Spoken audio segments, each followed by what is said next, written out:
Hello friends, welcome to Uday career academy. मैं अभिप्रिया आपको आज जीके के टॉप 25 क्वेश्चंस का सेट 2 करवाऊंगी। आई होप आपको हमारे पिछले सेट के क्वेश्चंस अच्छे लगे होंगे और इसी तरह हमारे चैनल से जुड़े रहिएगा। आइए शुरू करते हैं हमारी आज सेट 2 के क्वेश्चंस। हमारा आज का पहला क्वेश्चन है कि निम्न में से कौन सा शासक सिंचाई के लिए बड़ी संख्या में नहरों के लिए बहुत प्रसिद्ध हुआ था। आप लोग ऑप्शंस पढ़ लीजिए और इस प्रश्न का उत्तर होता है option number B, Firoz Shah Tughlaq. पढ़ते हैं हमारे अगले प्रश्न की तरफ। अगला प्रश्न है कि तख्त ताउस पर बैठने वाला अंतिम मुगल शासक कौन था। ऑप्शन पहला है आपका बहादुर शाह जफर, दूसरा औरंगजेब, तीसरा मोहम्मद शाह, चौथा शाह आलम द्वितीय। अगर आपको इस प्रश्न का उत्तर आता है तो प्लीज़ कमेंट बॉक्स में ज़रूर बताइएगा और मैं आपको इसका आंसर बता देती हूँ। इसका आंसर है आपका option number C, Mohammad Shah. बढ़ते हैं अगले प्रश्न की तरफ। अगला प्रश्न है कि निम्न में से किस संत का नाम शिवाजी से जुड़ा हुआ था। पहला ऑप्शन रामानंद, दूसरा ऑप्शन रामदास, तीसरा ऑप्शन चैतन्य, चौथा ऑप्शन तुकाराम।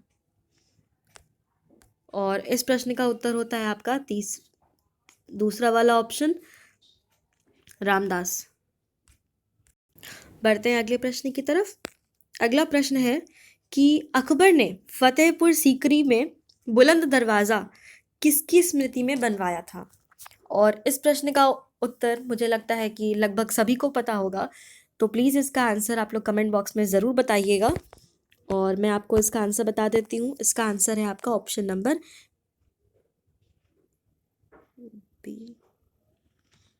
बी, अपनी गुजरात विजय के लिए। बढ़ते हैं अगले प्रश्न की तरफ। अगला प्रश्न है कि तराइन के दूसरे युद्ध में पृथ्वीराज चौहान को पराजित किया था। पहला ऑप्शन है आपका बलबन ने, दूसरा ऑप्शन है गजनी के महमूद ने, तीसरा ऑप्शन है मोहम्मद गौरी ने, चौथा ऑप्शन है साबुक्तगीन ने। और इस प्रश्न का उत्तर होता है आपका ऑप्शन नंबर 3, मोहम्मद गौरी ने। बढ़ते हैं अगले प्रश्न की तरफ। अगला प्रश्न है कि प्रधानमंत्री ग्राम सड़क योजना को कब प्रारंभ किया गया। और ये प्रश्न बहुत ही ज़्यादा इम्पॉर्टेंट है और इसका उत्तर होता है आपका ऑप्शन नंबर ए, 25 दिसंबर 2000। बढ़ते हैं अगले प्रश्न की तरफ। अगला प्रश्न है कि पंचवर्षीय योजना का अंतिम प्रारूप कौन अनुमोदित करता है। और इस प्रश्न का उत्तर भी सभी को पता होगा, तो प्लीज़ कमेंट बॉक्स में जल्दी से बताइए और मैं इसका आंसर बता देती हूँ। इसका आंसर है आपका दूसरा ऑप्शन, राष्ट्रीय विकास परिषद। बढ़ते हैं अगले प्रश्न की तरफ। अगला प्रश्न है कि नीति आयोग का पदेन अध्यक्ष होता है। और ये भी बहुत ही ज़्यादा सिंपल क्वेश्चन है, तो प्लीज़ इसका आंसर आप लोग ज़रूर से कमेंट बॉक्स में बताइएगा और इसका आंसर होता है आपका पहला ऑप्शन, हमारे प्रधानमंत्री। तो बढ़ते हैं अगले प्रश्न की तरफ। अगला प्रश्न है कि राष्ट्रीय विकास परिषद का अध्यक्ष होता है। पहला ऑप्शन गृह मंत्री, दूसरा ऑप्शन वित्त मंत्री, तीसरा ऑप्शन है आपका प्रधानमंत्री, चौथा ऑप्शन है योजना आयोग का उपाध्यक्ष। तो इस प्रश्न का उत्तर होता है आपका ऑप्शन नंबर सी, प्रधानमंत्री। बढ़ते हैं अगले प्रश्न की तरफ। अगला प्रश्न है कि प्रथम पंचवर्षीय योजना का मुख्य बल किस क्षेत्र पर था। और ये प्रश्न भी बहुत ही ज़्यादा इम्पॉर्टेंट है, तो प्लीज़ इस कोशिश करिए, अगर आपको इसका आंसर पता है तो कमेंट बॉक्स में ज़रूर बताइए। और इस प्रश्न का उत्तर होता है आपका पहला ऑप्शन, कृषि पर। बढ़ते हैं अगले प्रश्न की तरफ। अगला प्रश्न है कि ब्राज़ील में विस्तीर्ण कॉफ़ी बागान कहा जाता है। पहला ऑप्शन फेजेंडास को, दूसरा ऑप्शन त्रासिल, तीसरा ऑप्शन एस्टेंसियस, चौथा ऑप्शन कोरल। और इस प्रश्न का उत्तर होता है आपका ऑप्शन नंबर डी, कोरल। बढ़ते हैं अगले प्रश्न की तरफ। अगला प्रश्न है कि वायुमंडल की कौन सी परत रेडियो तरंगों को पृथ्वी की सतह पर वापस परावर्तित करती है। और ऑप्शंस हैं आपके आयन मंडल, दूसरा ऑप्शन है ओजोन परत, तीसरा ऑप्शन है समताप मंडल, चौथा ऑप्शन है शोभ मंडल। और ये प्रश्न भी बहुत ही ज़्यादा सिंपल है, तो प्लीज़ इसका आंसर आप लोग कमेंट बॉक्स में ज़रूर बताइएगा। और इस प्रश्न का उत्तर होता है आपका पहला ऑप्शन आयन मंडल, यानी कि आयनोस्फेयर। ठीक है, बढ़ते हैं अगले प्रश्न की तरफ। अगला प्रश्न है कि फरक्का सिंचाई परियोजना किस राज्य में है? ऑप्शन पहला आपका उत्तर प्रदेश, दूसरा बिहार, तीसरा पश्चिम बंगाल, चौथा उड़ीसा। और इस प्रश्न का उत्तर होता है आपका ऑप्शन नंबर सी, पश्चिम बंगाल। हम बढ़ते हैं अपने अगले प्रश्न की तरफ। अगर आपको मेरे प्रश्न पढ़ने में और उत्तर बताने के बीच में समय कम मिल रहा है, तो प्लीज़ वीडियो को पॉज करके आप ऑप्शंस को आराम से पढ़िए, और जिन प्रश्नों के उत्तर आपको आते हैं तो उनके आंसर्स को कमेंट बॉक्स में ज़रूर से लिखिए।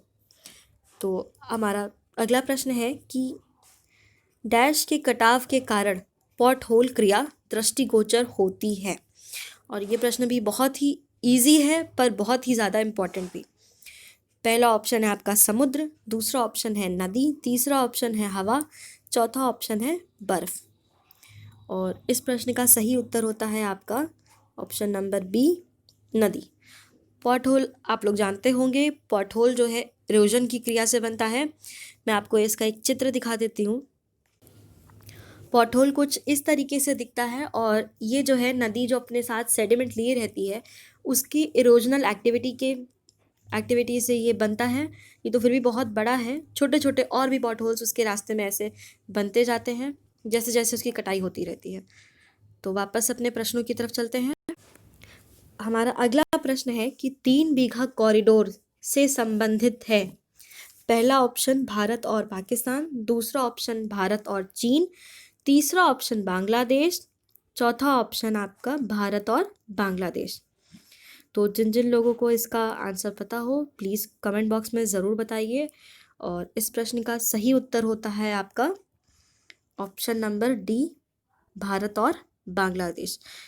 3 बीघा कॉरिडोर को 3 बीघा गलियारा भी कहते हैं, जो कि भारत और बांग्लादेश की सीमा पर स्थित एक भारत का भूभाग है, जो कि सितंबर 2011 में बांग्लादेश को भारत ने लीज पर दिया था, ताकि बांग्लादेश के दहग्राम अंगरपोटा नामक एनक्लेव को सीधे भूमार्ग से बांग्लादेश से जोड़ा जा सके। बढ़ते हैं हम अपने अगले प्रश्न की तरफ। अगला प्रश्न है कि निम्न में कौन सा कानून महिलाओं के हित में है? ऑप्शंस आप लोग पढ़ लीजिए।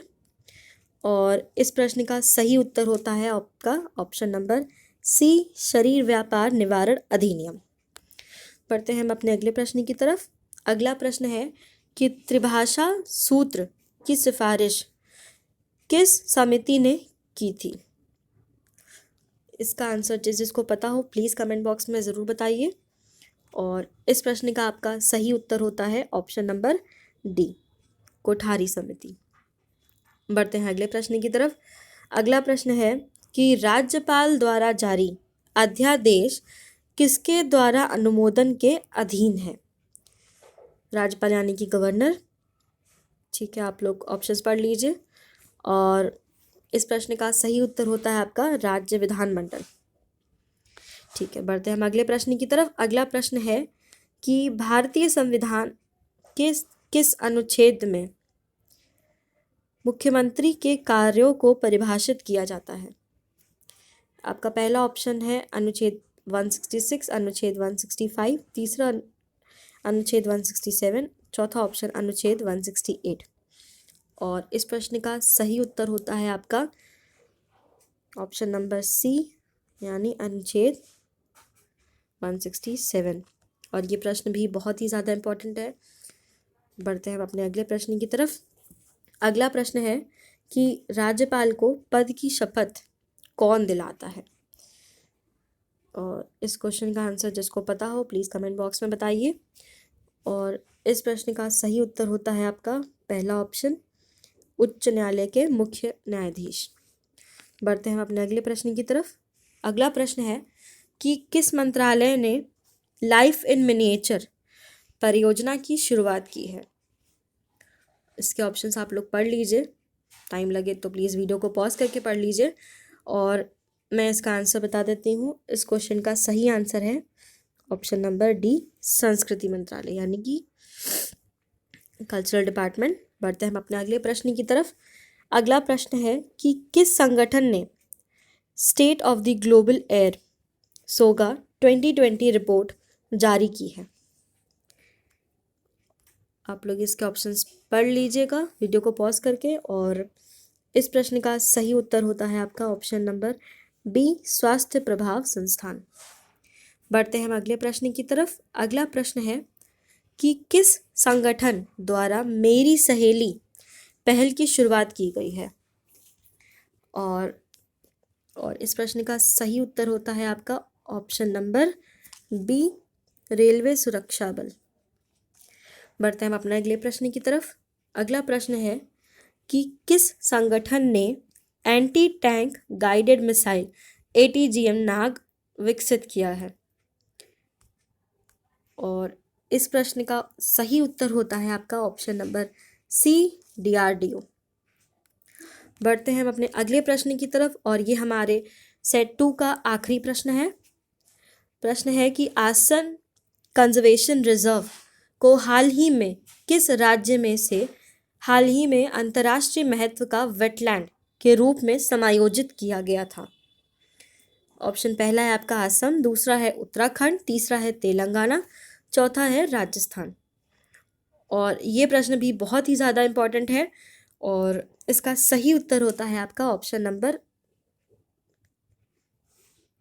बी, उत्तराखंड।